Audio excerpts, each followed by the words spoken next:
I didn't grow up with silver spoons or polished office floors.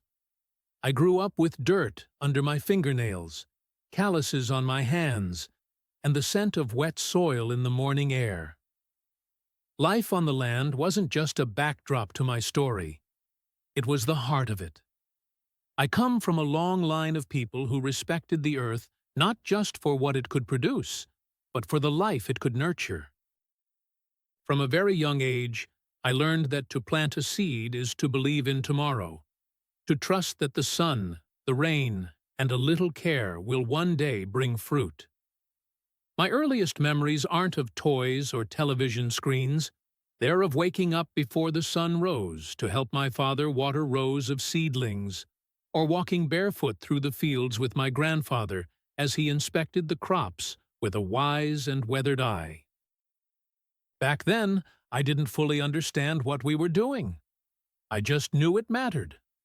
Over time, I came to realize that farming wasn't just about putting food on the table.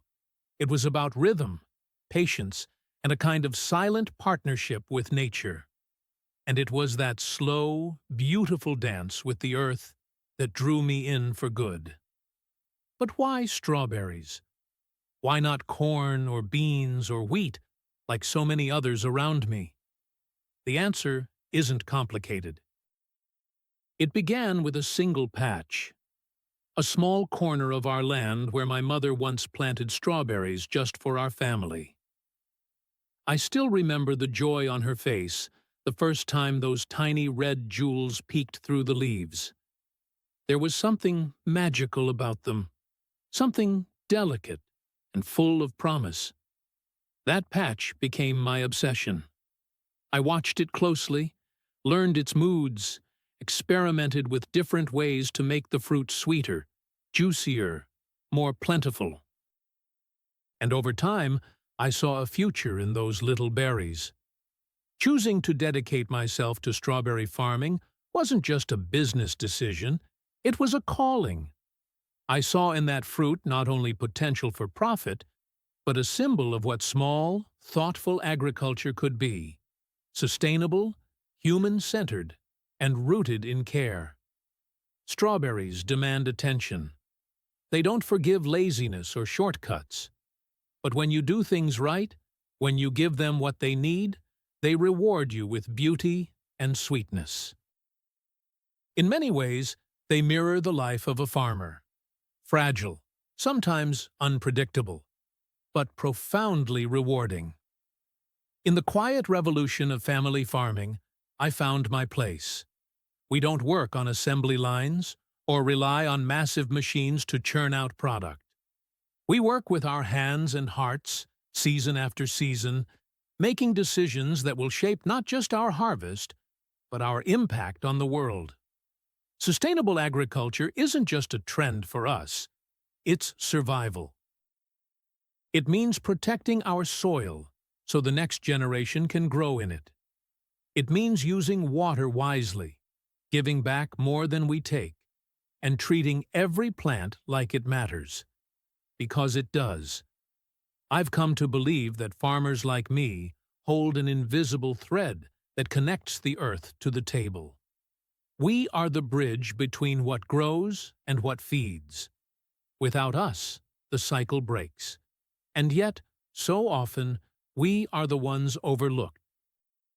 But I take pride in knowing that when someone bites into a ripe, sun-kissed strawberry, one I grew with care from seedling to harvest, they're tasting not just fruit, but the result of hard work, devotion, and a deep love for the land. Farming strawberries isn't easy. It requires planning, endurance, and a willingness to learn every day. But it has given me purpose, independence, and a tangible way to contribute to my community. Every crate that leaves my farm carries a piece of me, my story, my values, and my belief in a better, more grounded way of feeding the world. If you've ever held a freshly picked strawberry in your hand, one that's still warm from the sun and glistening with morning dew, you'll understand that it's not just any fruit. There's something about strawberries that awakens a quiet joy in people. It might be their heart-like shape, or the vibrant red color that signals ripeness and sweetness. Or maybe it's that first bite, when the perfect balance of tart and sweet bursts across your tongue, reminding you of childhood summers or moments shared with loved ones. Strawberries are delicate in nature, both in structure and in temperament. They don't grow with the toughness of a potato or the durability of a squash. They require care, presence, and an understanding of their rhythm. The strawberry, for all its sweetness, is a fragile crop. Its skin bruises easily, its roots are sensitive, and it doesn't forgive neglect. But therein lies its charm and its challenge. Cultivating strawberries is like building trust with someone who's been hurt before. It takes time, consistency, and tenderness. What most people don't realize is that not all strawberries are created equal. In Brazil, for example, we work with a variety of cultivars, each with its own temperament, needs, and gifts. Some varieties, like Albion, are known for their firmness and long shelf life, perfect for transport and markets that require durability without sacrificing taste. Camarosa is a favorite among many growers for its high yield and rich red color, often chosen for its beauty as much as its flavor. Then there's Osso Grande, which tends to produce larger fruit, and San Andreas, which is more resistant to disease and a bit more forgiving for new growers. Each one has its own language, and as a farmer, I've had to learn to listen. My relationship with each cultivar feels like a partnership. I don't impose my will on the land. Instead, I observe, I learn, and I adapt. Some varieties need more sunlight.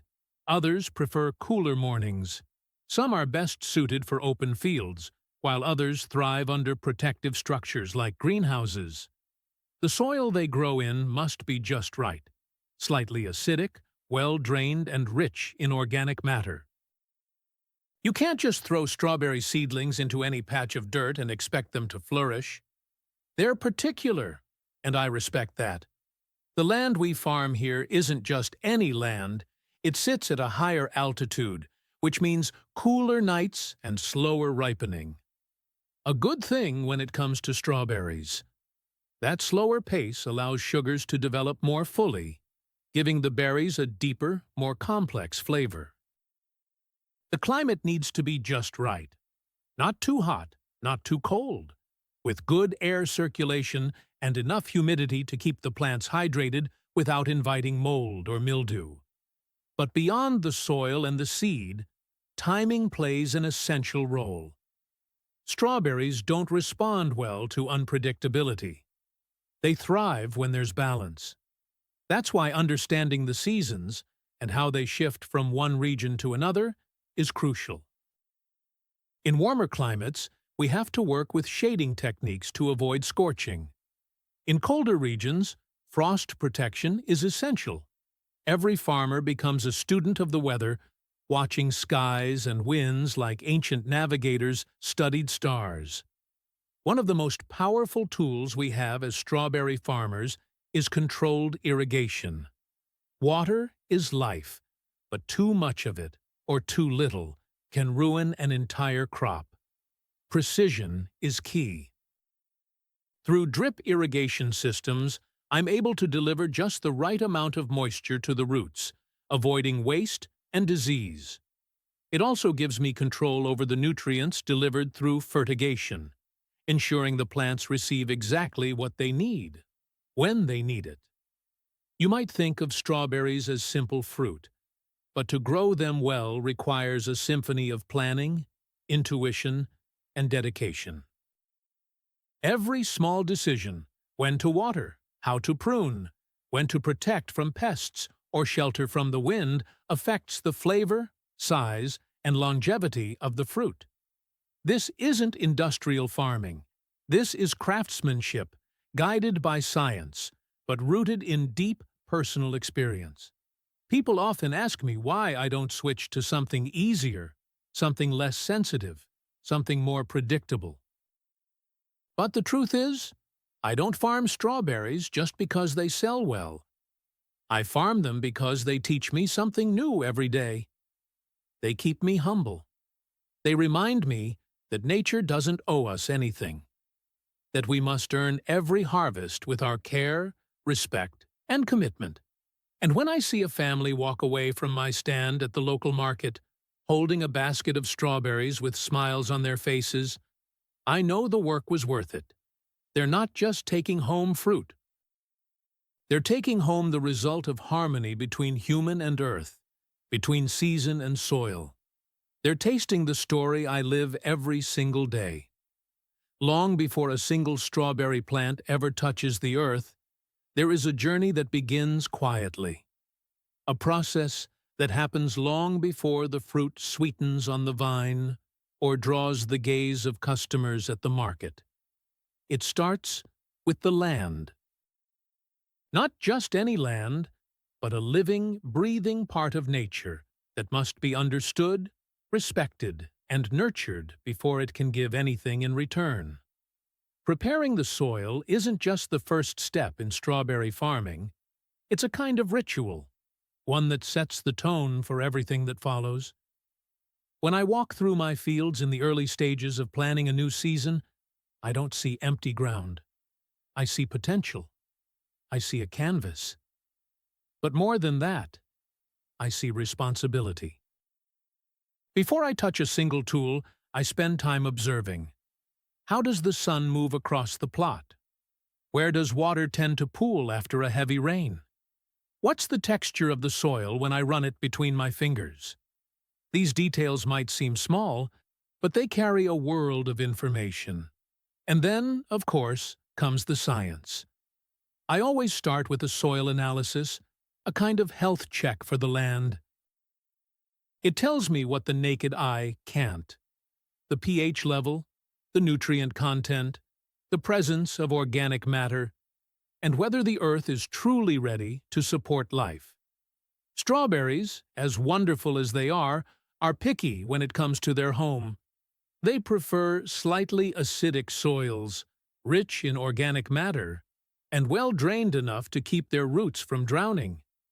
If the test results show that something's missing, and they often do, then comes the phase of correction.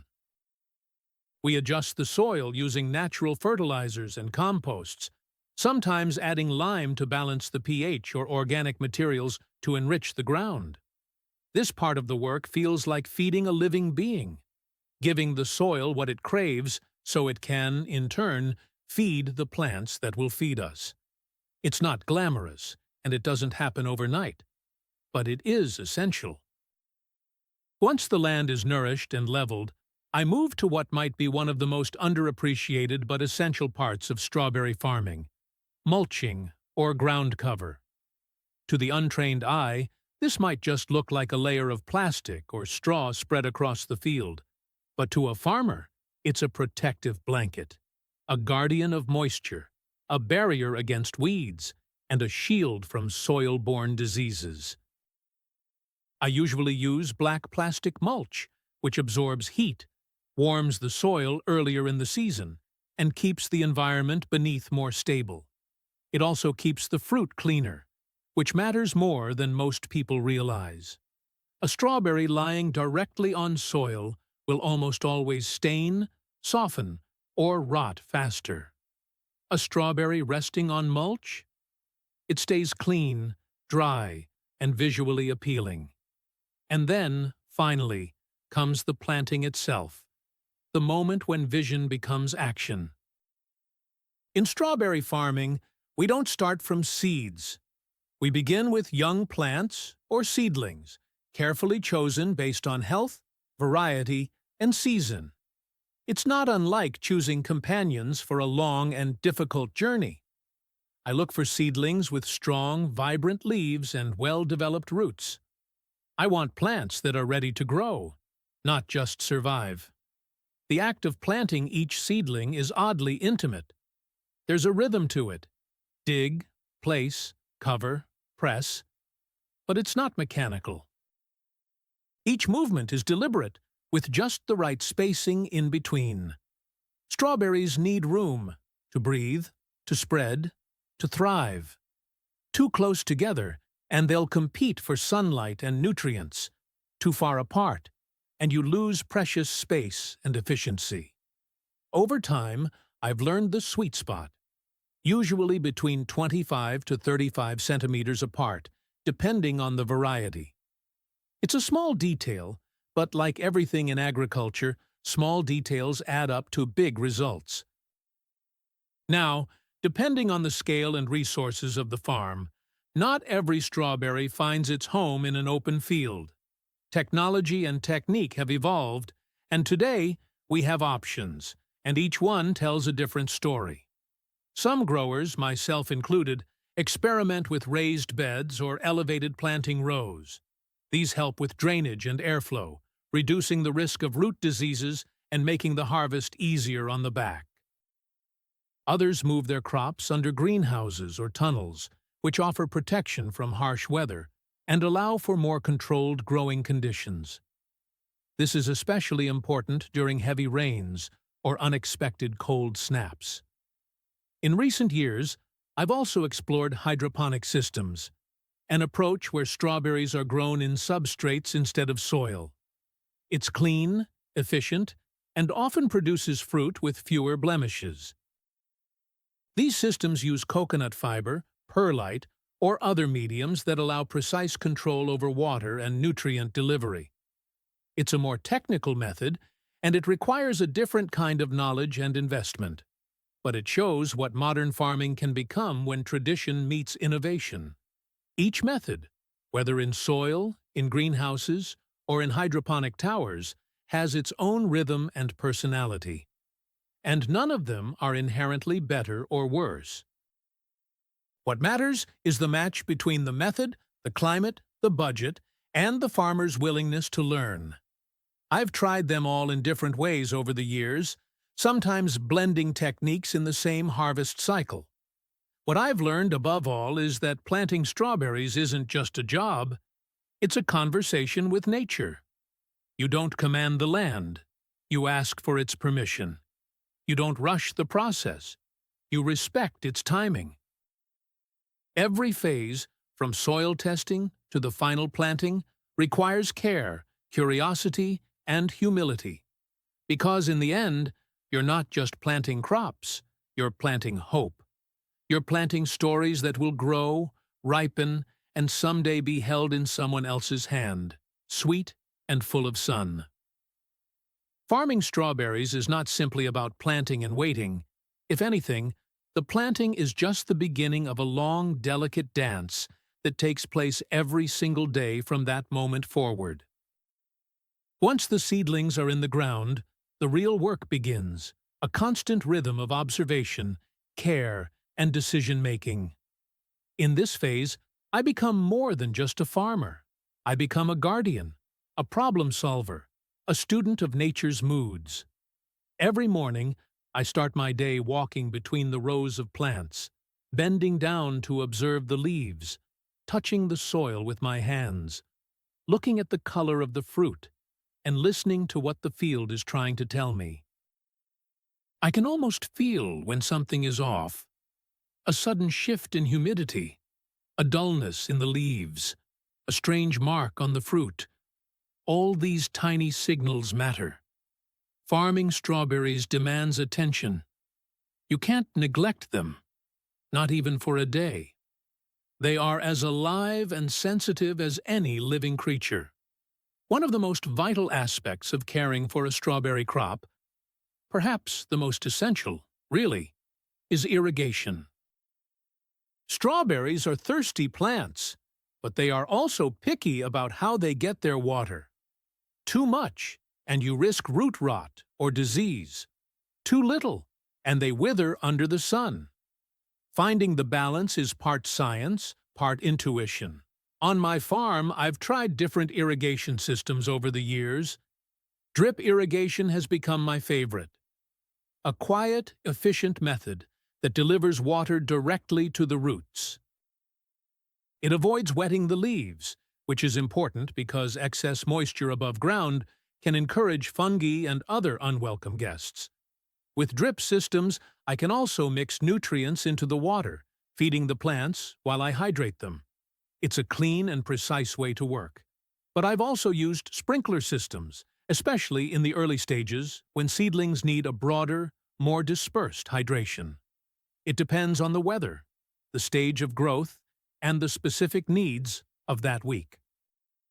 But no matter how carefully I water or how well I prepare the soil, I've learned that pests and diseases are a part of the journey. There's no escaping them entirely, only understanding them, preparing for them, and responding quickly when they appear. Strawberries are especially prone to attacks from mites, tiny creatures that suck the life from the leaves and leave them looking dusty and deformed. Then there are the aphids, little green bugs that gather under the leaves, feeding on the sap and leaving behind sticky trails that attract mold. Fungal diseases, too, are an ever-present threat, from powdery mildew that dusts the leaves in white to botrytis that turns ripe berries soft and gray within days. In the early days of my farming journey, I'll admit, I panicked every time I saw a problem. I would worry endlessly, unsure whether to act fast or wait, whether to use chemicals or try something more natural. But over time, I've learned to breathe through the challenges. Nature, after all, has its own cycles. Not every bug is an enemy. Not every blemish means disaster. The key is in finding the right balance, in knowing when to intervene and how. That's what led me to explore organic farming methods more deeply. There's a quiet satisfaction in using natural solutions, like garlic sprays to deter aphids, or neem oil to disrupt the life cycle of mites. I've introduced beneficial insects, too, like ladybugs, which feed on pests naturally and keep the population in check. These organic techniques take more time, more monitoring, and often cost more in the short term. But the rewards, healthier soil, safer fruit, and a cleaner ecosystem, are worth it to me. Of course, I'm not against all use of defensive chemicals, especially when the threat is high and the survival of the crop is at stake. But I believe in moderation. I use them sparingly, carefully, and only when absolutely necessary, and always in line with environmental safety practices. It's about being responsible. I want to leave this land better than I found it, not exhausted and full of residues. Another part of daily management that many overlook is pruning. Strawberries, as they grow, send out runners, long vine-like stems that try to root elsewhere. These runners can be helpful for propagation, but if left unchecked, they steal energy from the main plant. I walk the rows with a small knife or pruning scissors, cutting away the excess so the plant can focus on fruit production. It's a slow task, but a meditative one. And when you've done it right, the reward is clear. Fewer, but larger, juicier strawberries that soak up every bit of sweetness from the sun. Then comes the harvest. Not a single event, but a careful, ongoing process. Strawberries don't all ripen at the same time. They must be picked individually, at just the right moment. Too early, and they're sour. Too late, and they soften or spoil. I teach my team to feel the berry, to smell it, to know the color that tells you it's ready. We harvest by hand, gently twisting each berry from the stem to avoid bruising.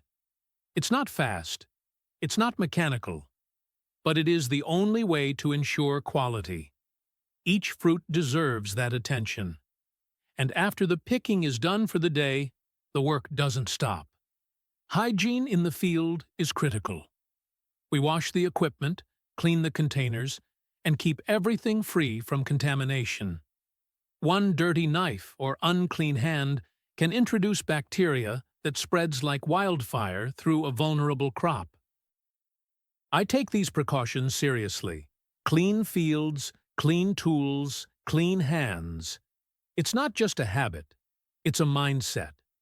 Because when we respect the plants, the land, and the process, they give back more than we could ever measure in kilograms or currency. Managing a strawberry crop is a full-time relationship. It's about noticing, adjusting, respecting, and never assuming that what worked yesterday will work again today. Every season teaches me something new. Every challenge sharpens my instincts. And every berry that grows sweet under my care reminds me why I chose this path. Not because it's easy, but because it's alive. Because every day is different, every harvest is earned, and every mistake is a lesson waiting to be understood. There's something magical about Harvest Day. It doesn't come with fireworks or loud announcements, but for us farmers, it brings a quiet, almost sacred joy. After weeks and months of nurturing, watching, worrying, and hoping, the moment finally arrives when the fruit is ready to leave the plant and begin its journey to someone's table. But harvesting strawberries, real, sun-ripened strawberries, is far from just picking red berries off a bush. It's a careful, skilled task that carries as much importance as every other step in the growing cycle. Knowing when to harvest is not something you learn from a book. It's something you feel in your gut, something you learn with your eyes and your hands after years of experience. A strawberry that's ready has a certain look, a deep, even red, with no white tip near the stem, and a shine that almost seems to glow in the morning light. But more than how it looks, it's how it smells. The aroma of a ripe strawberry is unmistakable, rich and sweet, and completely different from the faint, sour smell of one that's not quite there. You have to pick it at just the right moment. A day too early, and it will be tart and dry. A day too late, and it will be too soft, vulnerable to bruising, mold, and quick spoilage. We harvest by hand, not because there aren't machines for such things, but because machines don't understand gentleness. Each berry is twisted off the stem with a practiced flick of the wrist and placed into shallow trays to avoid stacking or crushing. This is not a job for haste. It's a job for people who care. My team knows that every strawberry picked carries my name, my story, and my promise of quality. We don't rush it. We respect the rhythm of the fruit. Once the strawberries are picked, the clock starts ticking. These are delicate treasures. Unlike harder fruits, they don't have thick skins to protect them or the ability to sit around waiting. Their sweetness is fleeting, their life short, which makes post-harvest handling just as vital as anything else. We immediately take the trays to a cooling room where the temperature drops and the respiration of the fruit slows. This is crucial.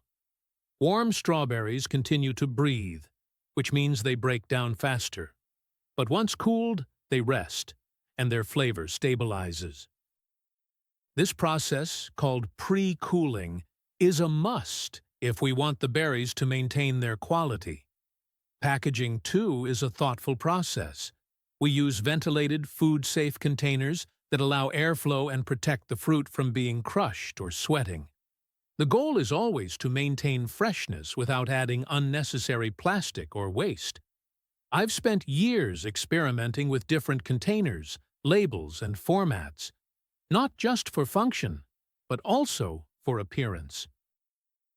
Because as much as I believe in the strength of the fruit itself, I've also come to understand the importance of presentation. Transport is where things get tricky. Strawberries don't travel well unless you've done everything right. Temperature must remain low, humidity balanced, and the movement minimal. We time our deliveries to avoid the hottest parts of the day, and plan routes that reduce delays. It's like escorting royalty. The conditions must be just right for them to arrive with their dignity intact. But growing and preserving strawberries is only part of the journey. The next step is to get them into the hands of people. And for that, we turn to the world of sales and connection. In my early years as a grower, I sold through intermediaries who bought the fruit in bulk and handled the distribution. It was simple, efficient, but impersonal. Over time, though, I began to see the value in selling directly, in bringing my strawberries to local markets, neighborhood fairs, and small shops. There's something powerful about looking someone in the eye as they choose their fruit, watching them smile when they taste a sample, hearing them say, "These are the best I've ever had." That kind of feedback doesn't just make you feel proud, it teaches you. You learn what people love, what they notice, what they remember. Direct sales became more than a financial decision for me. It became part of my identity as a grower. It gave me a voice, a relationship with my community, and a deeper sense of purpose. Today, I still sell in local markets, but I've also formed partnerships with small businesses and artisanal producers. Bakeries, jam makers, restaurants that want high-quality ingredients with a story behind them. These partnerships are built on trust, consistency, and shared values. They know where their strawberries come from, and I know how they'll be used, often in ways that elevate the fruit beyond what I ever imagined. But in today's world, farming doesn't end at the edge of the field. It extends into the digital space. More and more, I've embraced the tools of rural marketing, not as gimmicks, but as bridges. Social media, for instance, has allowed me to tell my story to people I'll never meet in person. I post photos of the fields at dawn, videos of the harvest, tips on how to store strawberries at home. I show the faces behind the fruit, mine, my family's, my team's, because people crave authenticity. And authenticity is something I have in abundance. Even packaging has become part of that communication. I've worked with local designers to create labels that reflect who we are: honest, rural, rooted in tradition but open to innovation. We add QR codes that take customers to a web page where they can learn more about the farm, the growing process, and even leave feedback. It's about more than selling. It's about building trust, making the consumer feel part of something real. When someone buys a box of my strawberries, I want them to feel the story behind it. I want them to know that what they're holding was once a tiny plant tucked into soil by hand, watered and watched over for months, protected from pests, carefully harvested, chilled, packed, and delivered with care. I want them to feel the warmth of the sun that ripened it, the coolness of the dawn when it was picked, and the pride of the farmer who brought it to life. In the end, strawberry farming is not just about fruit. It's about connection between grower and land, grower and community, grower and consumer. The harvest is a celebration, yes, but it's also a continuation, a promise to begin again, to do it better, to stay rooted in the values that brought me here in the first place.